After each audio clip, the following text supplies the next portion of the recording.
seeing this? Yeah. Can I tell you a secret? Did you hear that? Hello? Betsy? What are you doing? Are you excited? Yeah. What is it? Been here all night. I need to see if something from our world can engage with it. How should I carve this child? Still gotta hit one more house. Someone broke in last night and killed the whole family. I'm Wit, you're watching, now let's get talking. Have you ever wanted to be on TV? Well, I have a feeling you're going to be getting a lot more followers after today. It's entertainment. There's no reason not to be pumped up about The fetus has been instilled, where a large part of the skull is absent, along with a part of the brain. God will take care of us.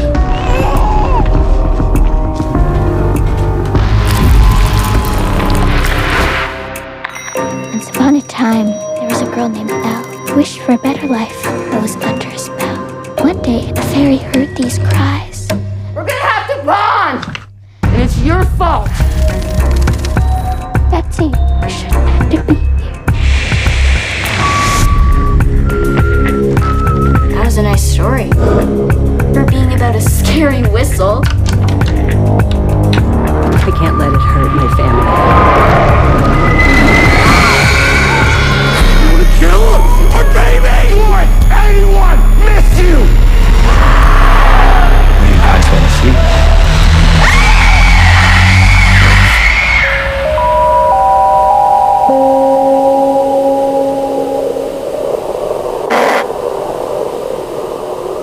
Boom, there you go. That was a trailer for Tales from the Void, streaming right now on Screenbox and Amazon Prime.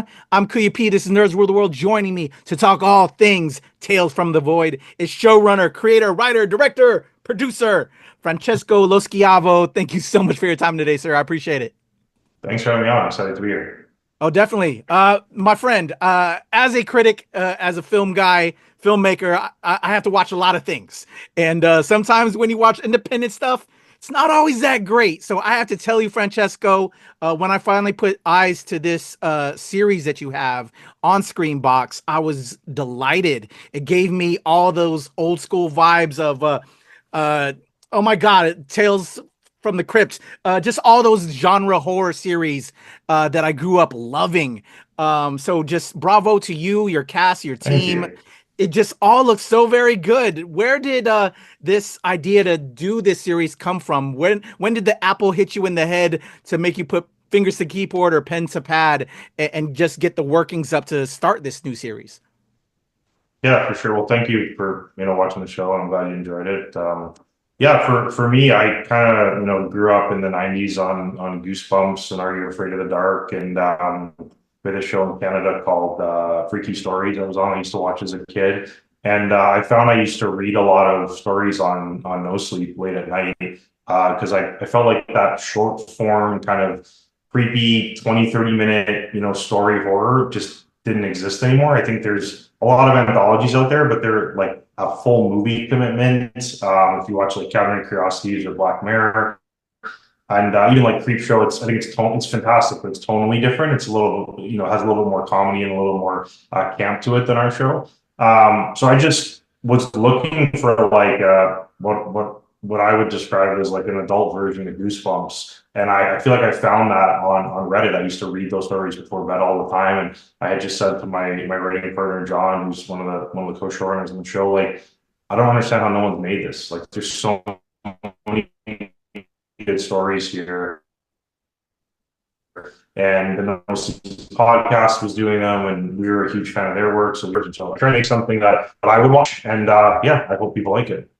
Well, when I read that this was based off of that Reddit, I was like, where have I been? Maybe I've been just working too much, but I was like, oh, this is really cool. So kudos to you. And yeah, it was like right there, right? why aren't people making this? And just bravo to bringing it to the screen, because this is so good. It makes me really want to, get into it.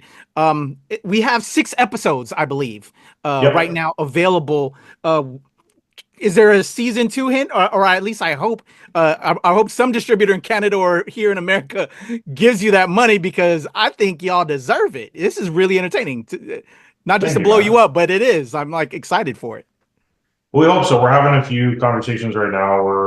My big focus is getting it overseas. So we just sold the UK and a couple of European markets. I want to get it over to the Europeans, because we're getting kind of harassed online of like, where can I watch it, overseas? And we did a big screening at Grimfest, and they loved it. So we're excited to bring it internationally. But yeah, a few combos right now with season 2. We've got stories picked out, so we're hoping that we can keep it moving. But we wanted to do it as a couple season show and continue. There's just so many stories from that community that we didn't get the chance to do, and this was really a proof of concept of like we could pull it off. So we've got some bigger kind of stories hopefully picked out for season 2, and then we've also got some of the directors that we'd like to showcase their work. So very excited about it. Man, I can't wait. And all you money bags people, all my producer friends that watch what I do, hit my man Francesco up. I need a season 2. Your fingerprints are all over this season 1. You're writing, you're directing all over this, but you also have a great cast in some of the episodes. I had the pleasure of watching episode 1 and 2 again today, and just thoroughly enjoyed it. But you have other collaborators in there. Can we just shed some love and light to some of the people you've worked with that help put this together with you on these episodes? Yeah, we had a dream team, dude. Like, I could not have been happier. So Joe Lynch did our pilot and was a big part of getting the show made. Joe's done a ton of amazing movies. He just had Suitable Flesh come out on Hulu, which we're big fans of. Marie Ligo, who did Black as Night and Phobias, directed Carrie, which I think is one of the strongest episodes of the series. If you haven't seen it yet, it's very haunting. And she just did an amazing job. And Trisha Lee was actually the writer for that one as well. And then we had the Addams Family, John and Toby, which we love. Our team loves Hellbender and The Deeper You Dig and so many of their films. And we gave them a dark fantasy to kind of do in the woods, which was awesome. So we got an amazing director team. I haven't talked about this on a lot of interviews, but the composers we had were so much fun too. We had Steve Moore, who's done so many amazing horror films, and his famous first score in The Guest. I actually had the pleasure of working with one of my childhood heroes. We had one of the guitarists, Wade McNeil from Alexis on Fire, did Fixed Frequency, which was awesome. And then we had Di Hexon as well, and Alex Corvo, which was really good. I would shout out as well our production designer, Justin Ray, did an amazing job. And then the cinematography from Martin Wozniak and Scott McKellen are fantastic. And we were lucky as well to partner with Aaron Kuntz and the Paper Street Pictures team and Barkley, our producer. So we had, I was spoiled, to be honest with you, with just an amazing crew and amazing amount of directors. It was a ton of fun to shoot an episode and then be like, I get to watch Phil Lynch film today, and then shoot another one and be like, I get to watch the Addams, do an episode. So it was being a fan as much as being a filmmaker on set. So it was a lot of fun. I love that. As a fellow creative and filmmaker, I echo all of those sentiments when you work on such a great product and series like this. So bravo. And yeah, from top to tails, from the sound to the visuals, everybody on your team just really put their foot in it. And just bravo to just everyone. That's why I can't wait for season 2. So with this project, is there anything that stands out from you? Is there a particular episode that you mentioned? I think you mentioned one of them in your statements just a second ago. Yeah. But was there anything that might have posed difficult, but then kind of the challenges that we have as filmmakers that you can just speak to from putting this series together? Yeah, the whole thing was a labor of love. I think it's funny. We get a lot of comments online comparing us to Channel Zero, and it's that was a NBC sci-fi show. We're independent filmmakers. I made the whole series for the budget of maybe one episode of a big studio's production. So I think it punches above its weight in terms of budget, but there were all sorts of challenges. Every shoot was only 4 shoot days. So if you look at how many locations, how big a cast we had, if you look at even Fixed Frequency, all of the biking in Fixed Frequency was done in about an hour and a half for the entire episode of the show. We did 4 different scenes, 2 laps around the street with 2 drones in the sky, 2 cameras going, and then an e-bike chasing the kids. So like we had all the toys, but it was like you get an hour and a half to make this happen. So everything was done super tight. And then I'm super proud of Whistle in the Woods as well, which we did on a 3-day shoot. And I think that the team did an awesome job of it. So it was very much very, very tight. Everyone pulling together to kind of figure out creative ways to get it across the line. But we're super proud of the work. So yeah. Damn, that means y'all handled your business on the pre-pro to make everything, a tight project. Yeah. Well done, sir. Well done. Again, I just love what you've done with this series, and it's making me want to dive into Reddit and learn more about this thing that I don't know about, and I'm just so very intrigued. But it also just, again, when you see somebody that you dig their work, I'm curious. Obviously, you're trying to get us a season 2, which I want. But what is your plans now that you're kind of diving in? When I was doing my research, I think you work with Google, and now you're also a filmmaker, and you have your own production company. Like, what is the goals, plans down the line, Francesco? Because you have talent, my friend. Thank you, man. Well, I think the hope is to make enough movies that one day I can do this full time. I think that's everybody's dream, right? Hell yeah. Right now, it's I don't know. My thing is funny. I got asked this like on another interview, and they were saying like, how do you sustain yourself? And I'm like, I don't know that I do. Like, I work a day job because when it comes to the creative or me making money, I always am like, let's make the best movie possible. So I go and work during the day so that I can just put everything into my films at night.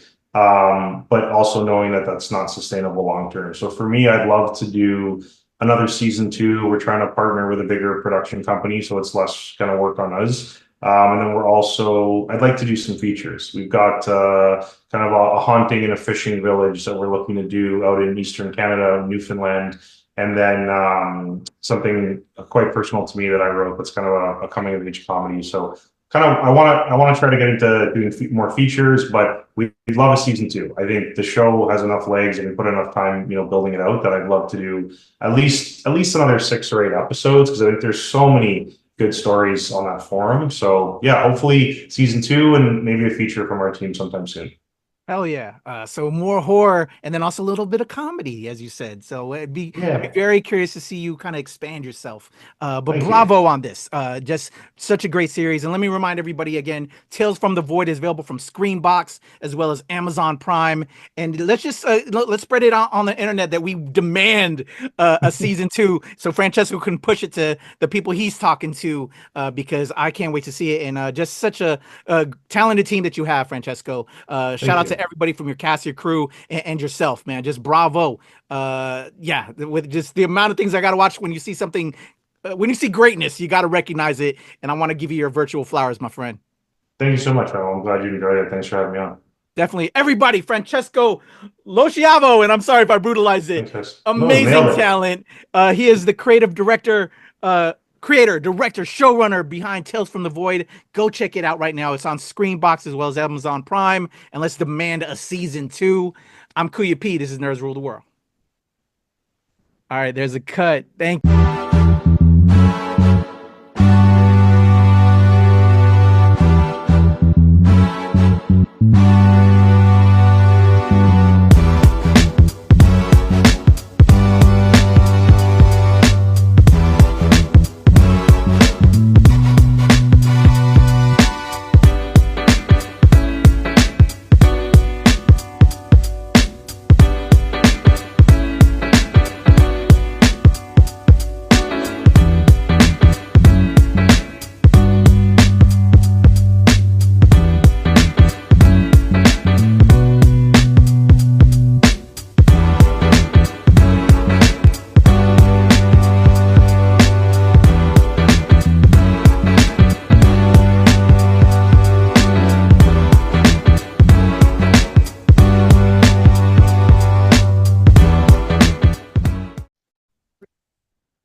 Recording. All right, I'm gonna do a 3, 2, 1 and bring us in, and we'll have some fun. And it's Loschiavo, yeah. Loschiavo. I'm just gonna turn a light on here. I'm just realizing how dark. Yeah. No worries. Is this on video or just audio? Video is preferred, but if you want it to just be audio, I can just put a static image of you. We can do video. That's cool. Okay, cool. Sweet. I appreciate it. All right. We're recording. I'm gonna do 3, 2, 1, and we'll get right into it. Okay, here we go. In a 1, 2, 3.